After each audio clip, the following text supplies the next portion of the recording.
अच्छा, जब गलतियों के चांसेस हो सकते हैं, कोई एरर हो सकता है, कोई ओमिशन हो सकती है,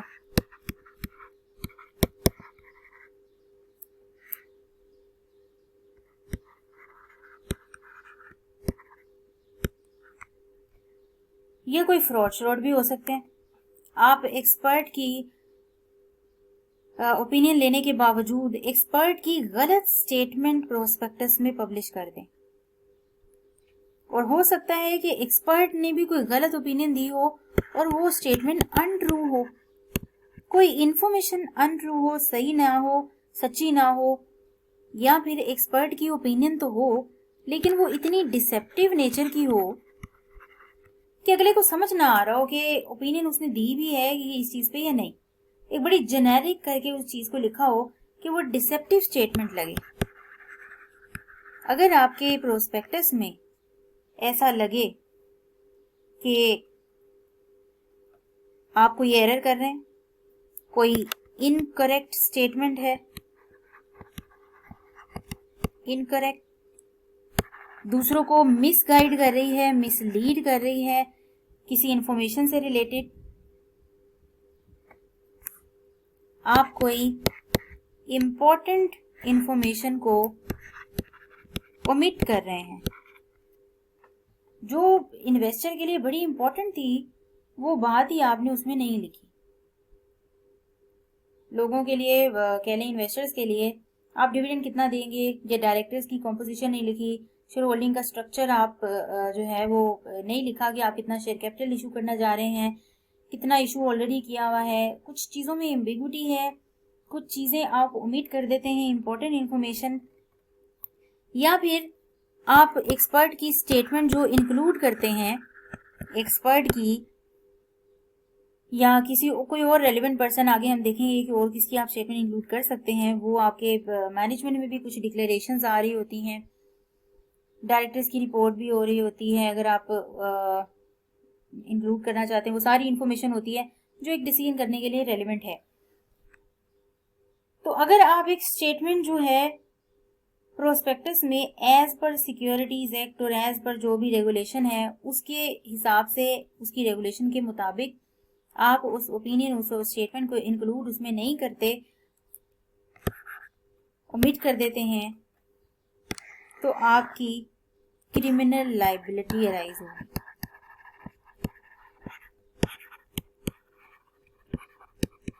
अच्छा, हमने फर्स्ट लेक्चर में देखा था एक होता है क्रिमिनल लायबिलिटी, एक होती है सिविल लायबिलिटी।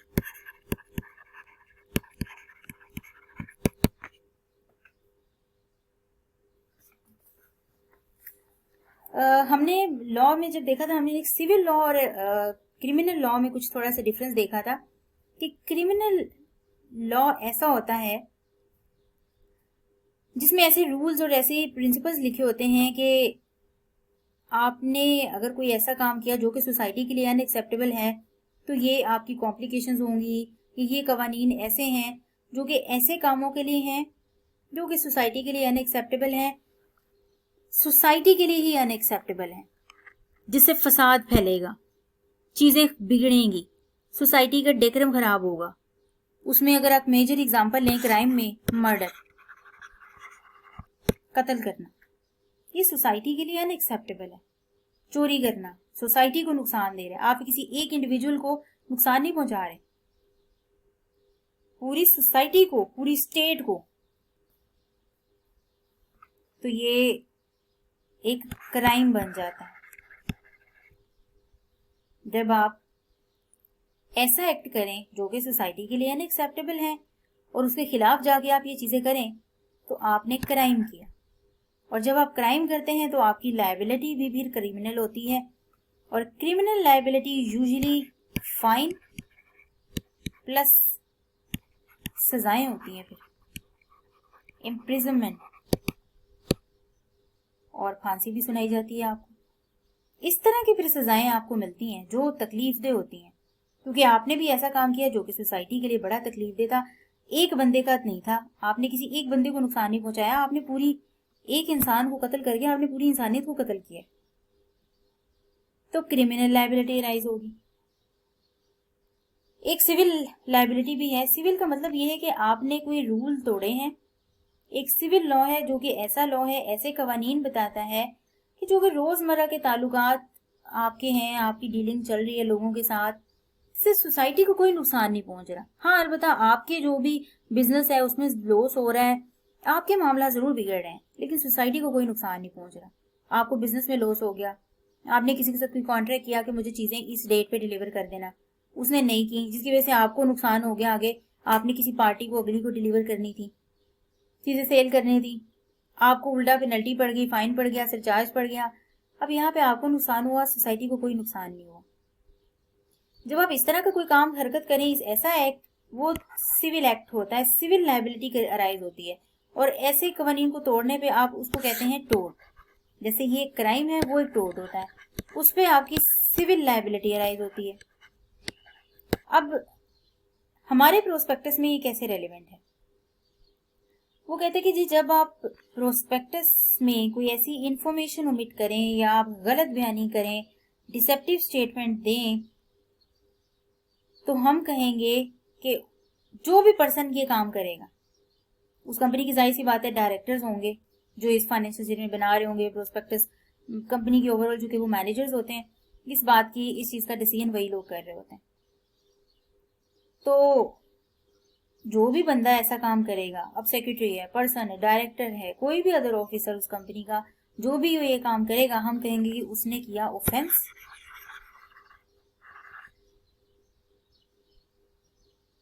क्योंकि उन्होंने जब ये हरकतें की, ये अनट्रू, ओमिशन, डिसेप्टिव स्टेटमेंट, उससे आपका प्रोस्पेक्टस क्या हो गया? डिफेक्टिव।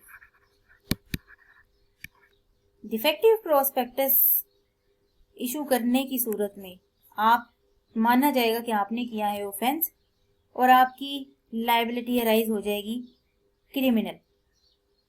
अब ये लॉ पे डिपेंड करता है कि आपने किस तरह का फ्रॉड किया है, किस तरह की इंफॉर्मेशन को ओमिट किया है कि बाद में आप अब ये यहाँ प्रोस्पेक्टस के केस में दोनों लायबिलिटीज अराइज हो सकती हैं, क्रिमिनल भी और सिविल भी। अगर सिविल लायबिलिटी अराइज हुई आपकी, तो आपको जाहिर सी बात है कॉम्पनसेशन पे करनी पड़ेगी, कुछ पैसे देने पड़ेंगे, फाइन पड़ेंगे, पेनल्टीज पड़ेंगी, डिस्चार्ज आप पे सरचार्ज लगेगा, इस तरह की चीजों में मामला तय पा जाए।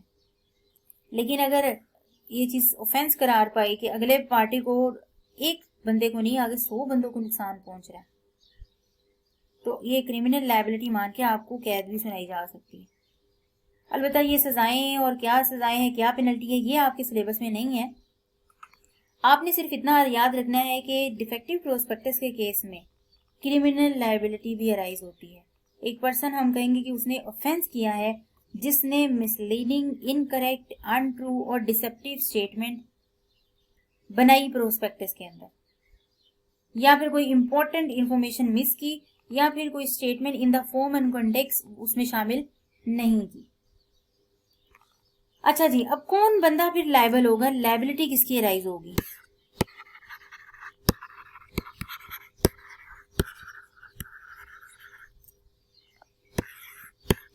लॉ ने कहा कि एवरी ऑफरर, मतलब कंपनी, इशूअर, कंपनी तो है ही है, ऑफरर, इशूअर, जो ऑफर कर रहा है शेयर्स, जो इशू कर रहा है शेयर्स, वो कंपनी ही है।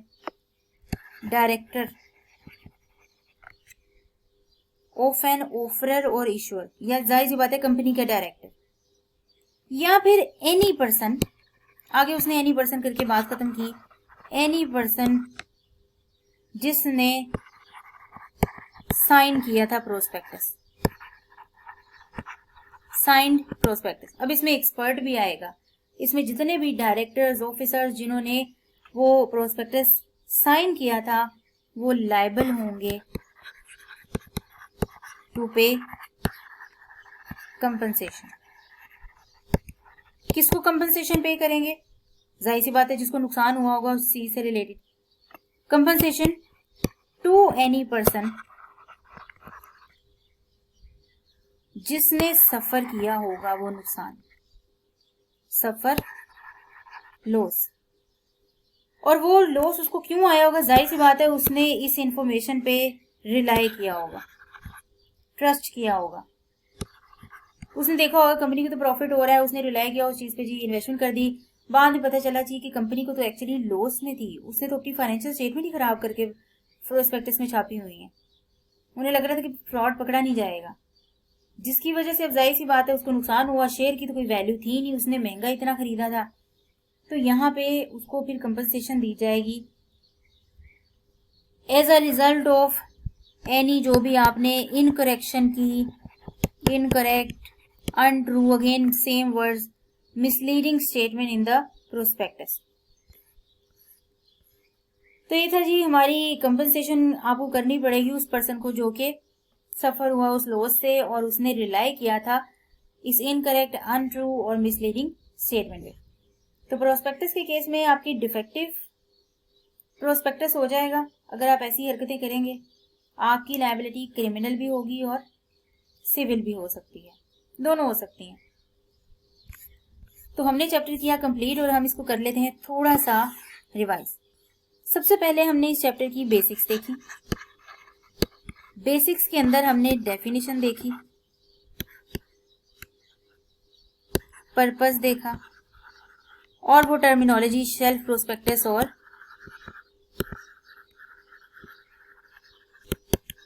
प्लस सप्लीमेंट टू प्रोस्पेक्टस देखा। ये बेसिक्स के अंदर था।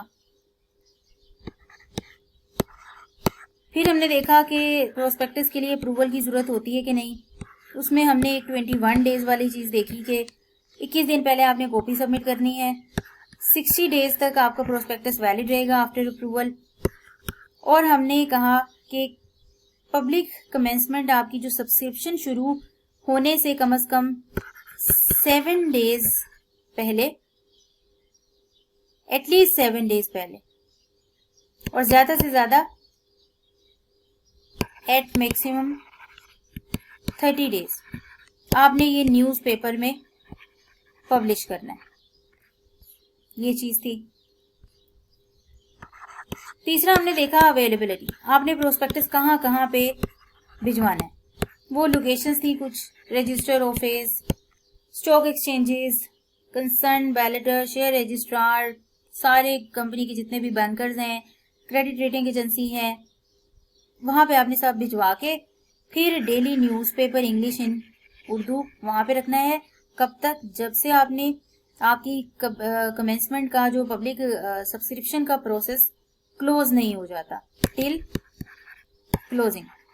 प्लस हमने देखा आपने वेबसाइट पे भी इसको इशू करना है प्रोस्पेक्टस को। ये था अवेलेबिलिटी में। कंटेंट्स में हमने डिटेल चीजें देखी कि हम कंटेंट्स और प्रोस्पेक्टस की जो अप्रूवल है पर्पस को मिला के पढ़ेंगे। और कंटेंट्स में हमने देखा कि कंटेंट के अंदर मेजरली रिस्क फैक्टर्स आपने एक्सप्लेन करने हैं और हर वो इंफॉर्मेशन जो कि एक इन्वेस्टर को चाहिए होती है डिसीजन पे पहुंचने के लिए कि वो इस कंपनी में इन्वेस्ट करे या ना करे, इस कंपनी के शेयर्स या सिक्योरिटीज डिबेंचर्स खरीदे या ना खरीदे, वो इन्फॉर्मेशन आपने डाल देनी है। उसको मैं कह देती हूँ जी सिग्निफिकेंट इन्फॉर्मेशन, वट एवर, या रेलिवेंट इन्फॉर्मेशन।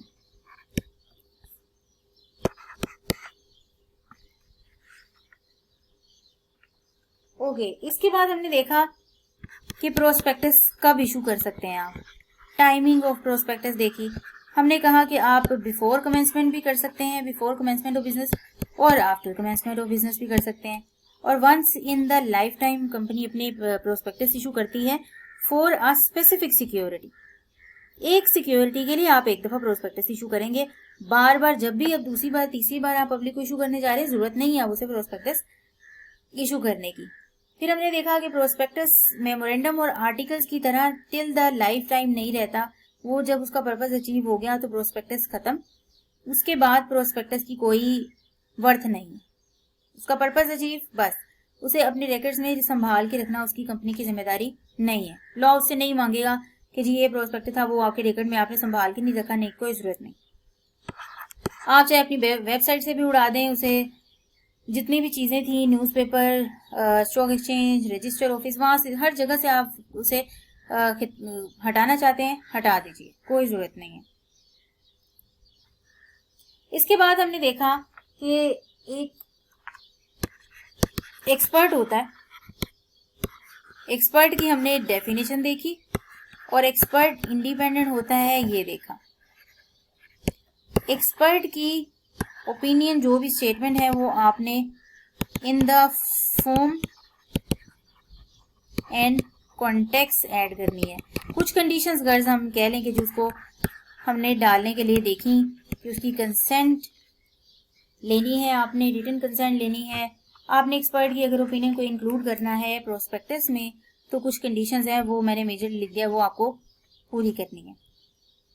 फिर हमने देखा कि लायबिलिटी अराइज हो सकती है अगर आप मिसलीडिंग, अनट्रू, इनकरेक्ट या डिसेप्टिव स्टेटमेंट प्रोस्पेक्टस में शामिल करेंगे तो आपकी दो तरह की लायबिलिटी अराइज हो सकती है, क्रिमिनल और सिविल, या आप कह लें कि इसमें आपने कंपनसेशन पे करनी होगी।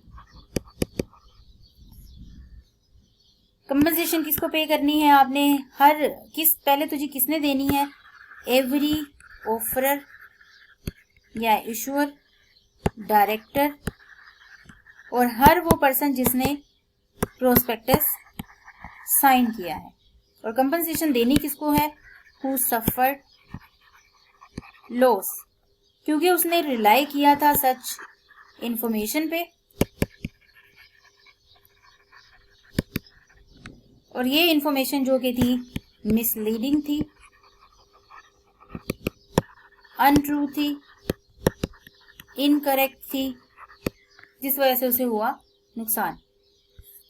इस चैप्टर के हम 5 पेपर चैप्टर 24 के साथ देख लेंगे। तो अभी हमारा ये चैप्टर हो जाता है कंप्लीट। इसकी ग्रेड आपको पता है कि हमारी ग्रेड जो है इसमें हमारी 2 ग्रेड्स पूरी हो गई, चैप्टर 19 और 20 5 to 10 मार्क्स का इसमें टेस्ट होगा। प्रोस्पेक्टस एंड शेयर कैपिटल हमारी दूसरी ग्रेड भी ग्रेड कंप्लीट हो गई 5 to 10। तो इस मीन आपका 10 to 20 मार्क्स का जो पेपर है वो आपने कवर कर लिया। तो आप इसको कर लें अब अच्छे से याद। हम इसको जरा एक बार बुक से देख लेते हैं। बुक से आपने इसके ज़्यादा पेजेस नहीं है, चीज़ें आपकी याद करने वाली हैं। तो ये हमने यहाँ तक कंप्लीट कर लिया। चैप्टर 23 आपका पूरा एक्सक्लूड हो चुका है सिलेबस से। तो नेक्स्ट हम चैप्टर 24 मीटिंग स्टार्ट करेंगे इंशाल्लाह ताला। ओके जी, अल्लाह हाफिज़।